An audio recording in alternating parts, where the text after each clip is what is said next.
Hey, this is Scott Allen Miller here on Sam IT, and we covered recently quality of service as an overview. Today I'm going to talk about why quality of service only applies to outbound traffic. Now, this is a universal concept, but we're going to talk about it only in reference to the WAN because it's the only place that it matters. When you implement quality of service on your network, obviously the most important place to implement it is your WAN edge point router. This is the device that talks between your high-speed LAN and the rest of the world via the internet, or potentially over something like an MPLS link, which still slow compared to your LAN. That's what's important. Your edge router is your primary bottleneck to the universe. So this is where quality of service matters more than anywhere else for 99.999% of networks. There's exceptions, no one's ever heard of them. So, one of the most important things we have to understand is that we control traffic heading out. Our router is able to accumulate a large amount of traffic that is coming into it faster than it can put it onto the outbound WAN. During this time, this is a queue or a buffer, we have information queuing up on the router. That information, our quality of service algorithm can sort through, find things that are of higher priority than other things, which could be a lot of sorting or just a few packets that need to be pulled out and everything else is in a pool. And it can put them at the front of the line so they go onto the WAN the moment that the WAN is available, which presumably is essentially instant unless you have so many things at the highest priority that even they are saturating the WAN. Hopefully you're not doing that with your QoS. Then you just need a faster WAN. There's no exception to that.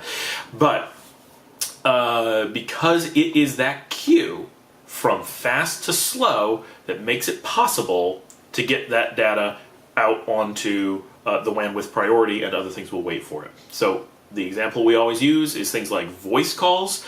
You may have a ton of things being uploaded. Let's just say your company has a backup job that uploads to a cloud storage device every day, and it takes all 24 hours of the day, we'll say 23 hours and 30 minutes, leaving a 30-minute window before the next job kicks off. And so basically all day long you have this huge backup job using every drop of WAN outbound connection that you can muster. If we use proper QoS, we can do that. We just need to take either all the other traffic that we think is important and prioritize it above our backup job, or we could take our backup job and deprioritize it, or both. Either way works, and what will happen is the things we care about, in our example, voice calls, will get put at the front of the line and delivered out over the WAN immediately, and we will not notice that the backup job is running at all. That's the advantage of something like that, deprioritizing the backup job, so that all traffic takes precedence over it and the backup gets maximum bandwidth when it's available and takes up no extra bandwidth when it's not available. Quality of service to the rescue. This is where it does an amazing job and allows us to do things we would never have been able to do otherwise. However, we have a separate problem on our inbound WAN. And that is that we're going from slow to fast. Now, the upside here is that we don't need quality of service, because anything that arrives at our router from the outside, there could be an exception in some weird world where your WAN is faster than your LAN. I've never heard of that happening, and if that's your situation, fix your LAN. Anyway, if you have a WAN connection coming into your LAN, there's no bottleneck, because as fast as anything is delivered over that WAN, it can be dumped onto the LAN. So there's no need for quality of service because we always take packets as fast as they arrive. They can move through at wire speed through the router. Therefore, quality of service never has a moment to kick on. It's completely useless as a concept. It's not like, oh, it might kick on once in a while. It will never happen. Your network has to fail for it to be needed, in which case it would be useless as it failed.